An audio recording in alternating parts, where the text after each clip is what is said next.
Halo adik-adik semuanya, bagaimana nih kabarnya hari ini?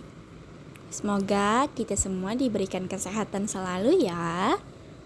Jadi pada video kali ini kita akan membahas tentang proses terjadinya hujan. Jadi pengertian hujan sendiri adalah proses alami yang penting bagi kehidupan di bumi. Proses ini terjadi melalui siklus hidrologi yang melibatkan penguapan air, kondensasi, dan presipitasi. Selanjutnya ada evaporasi, yaitu penguapan air di permukaan. Evaporasi adalah proses perubahan air cair menjadi uap air. Panas matahari menyebabkan air di permukaan bumi seperti sungai, danau, dan laut akan menguap ke atmosfer. Yang pertama adalah faktor yang mempengaruhi evaporasi, yaitu suhu udara, kelembapan, kecepatan angin, dan luas permukaan air.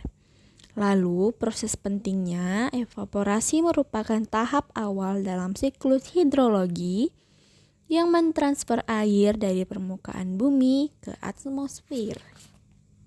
Selanjutnya ada kondensasi, yaitu pembentukan air dari atmosfer. Air yang menguap ke atmosfer mendingin dan mengembun menjadi titik-titik air kecil. Proses kondensasi ini terjadi ketika uap air mencapai titik jenuh. Faktor yang mempengaruhi kondensasi yaitu suhu udara, kelembapan, dan keberadaan inti kondensasi. Pembentukan awan, titik-titik air yang terkondensasi membentuk awan yang merupakan kumpulan uap air di udara. Berikutnya adalah nukleasi, pembentukan titik-titik air. Nukleasi adalah proses pembentukan titik-titik air kecil dari uap air yang terkondensasi. Titik-titik air ini memerlukan inti kondensasi seperti debu, garam, atau asap untuk terbentuk. Fungsi sebagai inti kondensasi yang memungkinkan uap air untuk menempel padanya dan membentuk titik-titik air. Garam laut juga dapat berfungsi sebagai inti kondensasi, terutama di dekat pantai atau lautan. Dan yang terakhir adalah asap. Asap dari kebakaran hutan atau aktivitas manusia juga dapat berfungsi sebagai inti kondensasi yang dapat menyebabkan pembentukan awan. Berikut adalah pertumbuhan awan, yaitu penumpukan uap air. Awan terus tumbuh ketika uap air terus terkondensasi dan menempel pada titik-titik air yang ada. Awan dapat tumbuh menjadi besar dan tebal tergantung pada jumlah uap air yang tersedia. Yang pertama adalah proses kondensasi berkelanjutan. Uap air yang terkondensasi terus menempel pada titik-titik air yang ada, sehingga awan semakin besar. Yang kedua adalah penambahan titik-titik air. Penambahan titik-titik air merupakan awan semakin berat karena penambahan titik air yang terkondensasi. Dan yang ketiga adalah pergerakan awan. Awan dapat bergerak oleh angin yang dapat membawa mereka ke daerah yang lain.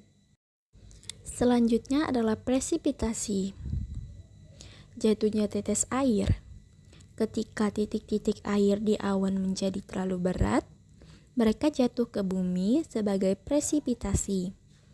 Presipitasi dapat berupa hujan, salju, hujan es, atau hujan batu. Jadi di sini hujan itu adalah tetes air yang jatuh dari awan. Sedangkan salju yaitu kristal es yang jatuh dari awan. Hujan es, bola es yang jatuh dari awan. Hujan batu, kepingan es yang jatuh dari awan. Itu perbedaannya ya teman-teman. Nah, kita sampai di inti materinya nih, yaitu hujan. Hujan yaitu jatuhnya tetes air ke permukaan bumi. Presipitasi yang jatuh ke permukaan bumi disebut hujan. Hujan merupakan sumber air utama bagi kehidupan di bumi dan berperan penting dalam siklus hidrologi. Jadi, di sini ada beberapa manfaat air hujan. Yang pertama adalah sumber air tawar. Air atau hujan merupakan sumber air tawar utama yang digunakan untuk minum, pertanian, atau industri. Yang kedua, penting bagi pertumbuhan tanaman. Hujan menyediakan air yang diperlukan oleh tumbuhan untuk tumbuh dan berkembang. Yang ketiga adalah pengaturan iklim. Hujan berpengaruh terhadap suhu dan kelembapan udara yang dapat mempengaruhi iklim suatu daerah. Jadi, kesimpulan materi hari ini adalah siklus hidrologi dan pentingnya hujan. Hujan merupakan bagian penting dari siklus hidrologi yang merupakan proses berkelanjutan yang mengatur pergerakan air di bumi. Siklus hidrologi memastikan ketersediaan air yang cukup untuk kehidupan di bumi. Nah, berikut adalah rangkuman proses terjadinya hujan. Yang pertama adalah evaporasi, yaitu penguapan air di permukaan bumi. Jadi yang kedua itu adalah kondensasi, yaitu pembentukan uap air di atmosfer. Yang ketiga adalah presipitasi, yaitu proses terjatuhnya air dari awan. Yang keempat adalah aliran permukaan, yaitu air mengalir di permukaan bumi. Dan kelima adalah infiltrasi, yaitu proses air meresap ke dalam tanah.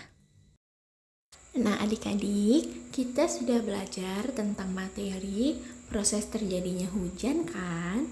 Nah, berikut ada 2 soal yang akan kakak berikan untuk kalian kerjakan setelah menonton video tadi ya.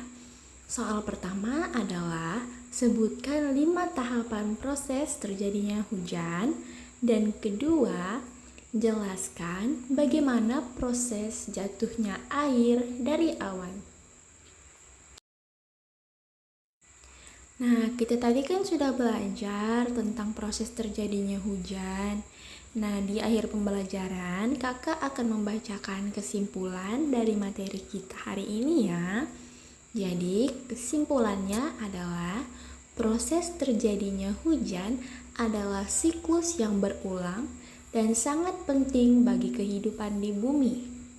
Hujan menyediakan air tawar yang dibutuhkan oleh tumbuhan, hewan, dan manusia. Pemahaman tentang proses terjadinya hujan dapat membantu kita dalam memprediksi cuaca dan mengolah sumber daya air secara lebih baik. Baik, segitu dulu ya materi kita hari ini. Kakak harap kalian dapat belajar secara mandiri ya di rumah. Sampai jumpa di video kita selanjutnya. Bye-bye adik-adik.